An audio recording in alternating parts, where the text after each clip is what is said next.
Okay, so this is the quiz review for Chapter 12 from Algebra 2. And question number 1, it starts with a list of numbers. It starts with 64, 58, 52, 46, and then 40, ... All right, so your job is to write a formula to describe the nth term, or basically what's the formula that's being used to do this. We always start those with a sub n equals, meaning that if we put in 4 for n, we get the 4th term. If we put 7 in, we get the 7th term. So having an n right there means that we have the nth term, okay? So that being said, first thing we need to identify is this arithmetic or is this geometric? If we look, as we move from number to number, it looks like there's a consistent subtraction of 6. Not a multiplication or a division, which means this is arithmetic in nature. So I kind of gave you two options. There was a sub 1 plus d times n minus 1. You remember I called that the formal approach. Or there was the more casual approach, where a sub n equals the gap times n plus some sort of compensation. Okay. If I go with the formal approach, I'll say that a sub n equals the first term, which is 64, plus the difference is a negative 6. So you could actually just have a minus 6 there, but then times n minus 1. I'll need to distribute, and a sub n will equal 64 minus 6n plus 6. By combining like terms, I get a final answer of a sub n equals negative 6n plus 70. Now, if I wanted to try that over here with the gap, obviously the gap is negative 6, so a sub n equals negative 6n. When it comes to the compensation, we have to pick a value. And since this is the first term, second term, third term, fourth term, fifth term, it doesn't matter which one I pick, but let's say that I put 2 in here. Okay, that would give me negative 12. But I'm supposed to have, if you look at the second term, 58. So there must be something I'm adding to get to the 58. If I look at this problem, just solving for compensation, I would add 12 plus 12. 58 plus 12 is 70 equals the compensation, which means I come back up here and write plus 70, and I am done. Both cases it works. Now, if it was geometric in nature, you have to remember that you would have to know, this is geometric, I'm writing in here. It's a sub 1 times r to the n minus 1. So you'd have to know what's the ratio, what's the multiplier, and what's the first term. But you need to know whether it's geometric or arithmetic. You'll need to know which formula approach you're using.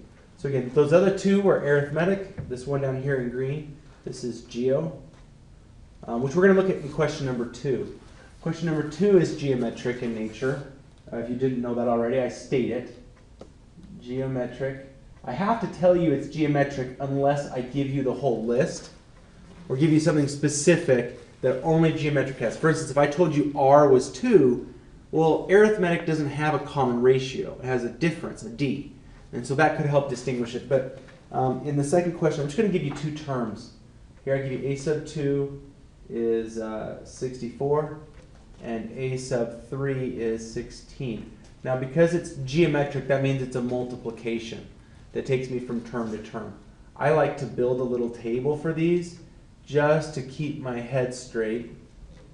Okay, if this is 64 and this is 16, it just got smaller as it went down the line, which means it's got to be some sort of division or multiplication by a fraction.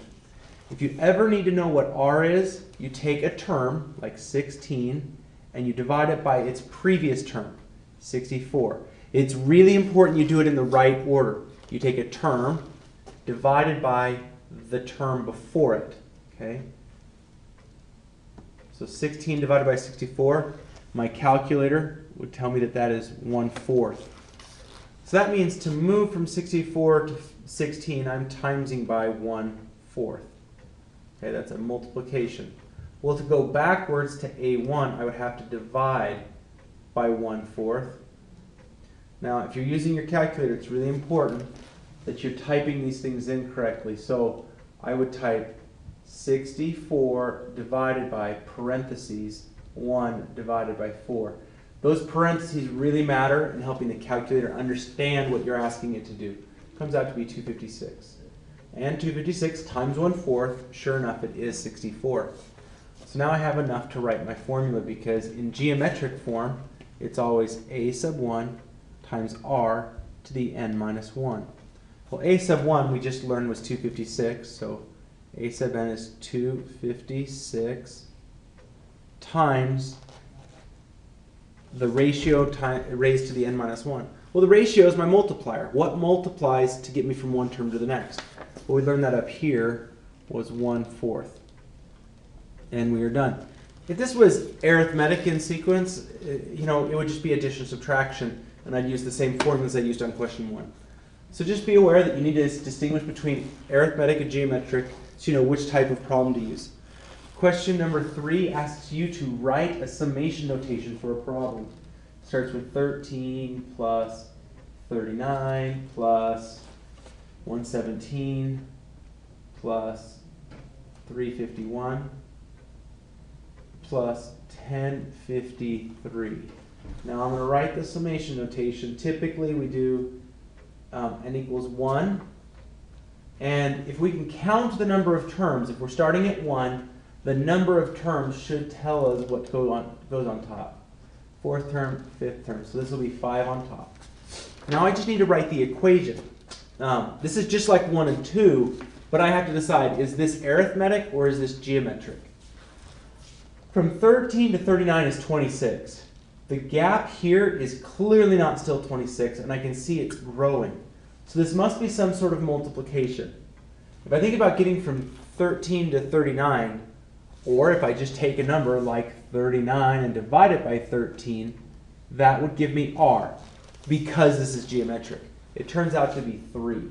And I can check any of these problems and see if multiplying by 3 really produces the next value, which it does. So I have an r value of 3, and I know the first term. This is geometric in nature.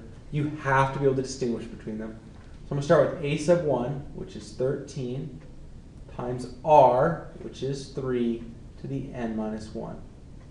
This is the summation notation for the problem listed above. If there was a plus dot dot dot, this 5 right here would have become infinite. We would have written an infinity symbol. But it was only the 5 terms, so it's from 1 to 5. And this is the formula that we would have created in question 1 or 2. So it's a lot of the same thing for the first 3 questions. Can you build the formulas right? Here I'm just asking, can you understand how to write these notations with the 1, the 5, and writing that formula there? The last 3 questions are all about using the summation notation. Now, all of these can be done in the calculator. I'll show you how to do it one time, and then the rest of them I'm just going to do by hand. Because if you can put them in the calculator, then you get a bonus point on, then you get the answer. But if you can do it by hand, 4 and 5, you can have a bonus point on. So if we look at question number 4, okay, it says the summation from n equals 1 to 6 of 2 times 5 to the n. Okay. If I use the calculator for this, which I will just real quickly, I have to first find the summation, which is in math. And then you can either scroll up and find it, or just press the number 0, and it'll automatically pull it up. Okay? I'm going to use x instead of n just for using it on the calculator. X is going from 1 to 6 is what we said. Now, this is important. The parentheses that show up right here in the calculator are not my parentheses. I'm not allowed to use those when I write my problem. So those have to be untouched. Everything I do should be inside of that. So 2, I start my own parentheses, 5, close parentheses, raised just to the x. Not x minus 1, just to x. Okay, if I press enter, it gives me 39,060. Okay. If I know this right now is 39,060. in terms of the question, 100% for the points. But do you get how to do the formula as well? So the formula for a geometric, first off we have to recognize this is geometric. How do I know it's geometric? Because it has an exponent in it. That makes it geometric. So to do a geometric, it is a sub 1 times 1 minus r to the n over 1 minus r. Well, a sub 1 is the first term in the equation. But to know what the first term is, I have to plug 1 into the exponent. So 5 to the first power is 5 times 2 is 10. So this will equal 10 times 1 minus the r, the common ratio, is always in the parentheses. And since 5 is there, I'm going to write 5 to the n is the number of terms. Well, if I work from 1 up to 6, that should be 6 terms. Excuse me. I'll divide by 1 minus 5. As I evaluate, okay, if I put the top of this in the calculator, I will get negative 15,624. And that's just straight into the calculator, 1 minus 5 to the 6th. On bottom, 1 minus 5 is obviously negative 4.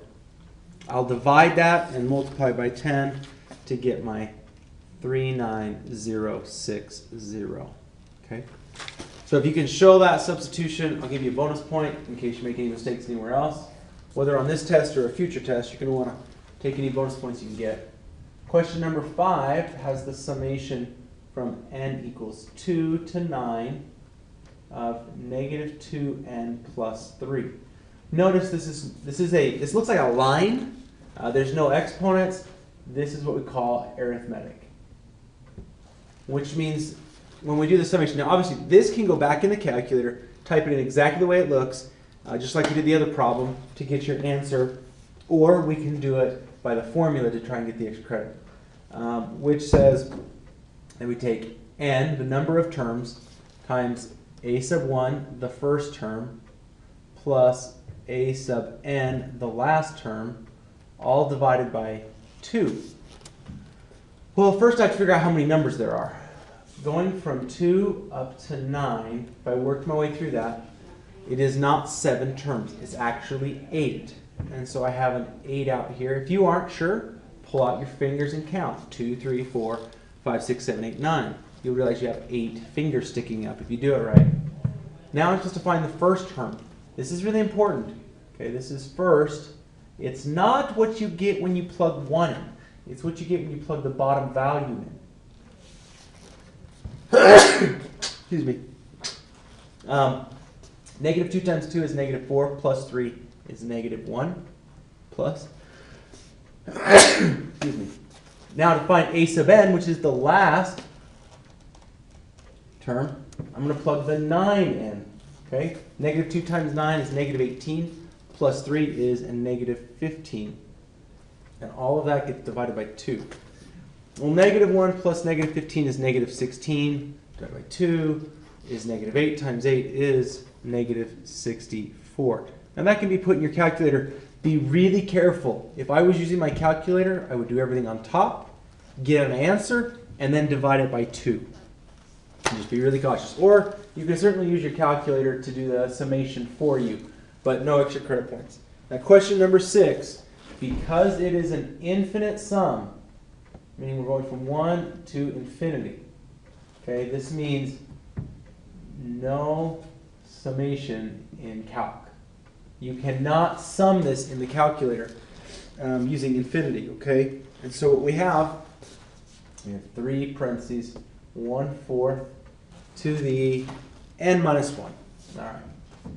So a couple of things to keep in mind. First, the number in here has to be less than 1 for me to actually be able to do this. So I'm making a big assumption that it's based on that piece first. Is 1/4 less than 1? Yes. If it ever comes up that you end up with something like 1.5 there, for instance 3/2 or 5/3, you say it's no sum, it can't be summed, and you move on. You wouldn't do the problem. Now that's not likely to happen on a test. but crazier things have happened. When we are doing an infinite sum, and this is geometric, correct? Because it's got the exponent. When we're doing an infinite geometric series, it will always equal the first term over 1 minus the ratio. Finding the first term, we have to make sure that we do it correctly. I'm going to take this 1, I'm going to plug it in up here. 1 minus 1 is 0. 1/4 to the 0 is 1, and 3 times that is 3. But let me show you, if you're uncomfortable with that, all you have to do is type 3 parentheses 1 divided by 4, close parentheses, raised to the 1 minus 1. And we're going to get 3 as an answer. So our first term is 3. It will not always be the number right here. If I made my n start at 2, you can't do that value. It would turn out to be 3/4. So you've got to be careful. Always check. I'd hate for you to make a mistake because you're making a broad assumption like that. Now, having said that, r is always in the parentheses. So it's that 1/4. So I'm going to write parentheses 1/4. And all I have to do is simplify this. This is 3 over 1 minus 1/4 is 3/4. If any of this is uncomfortable, just use your calculator. But remember, do the top and the bottom separately, then divide. If I'm going to divide in my calculator, I've got to use parentheses around the 3/4.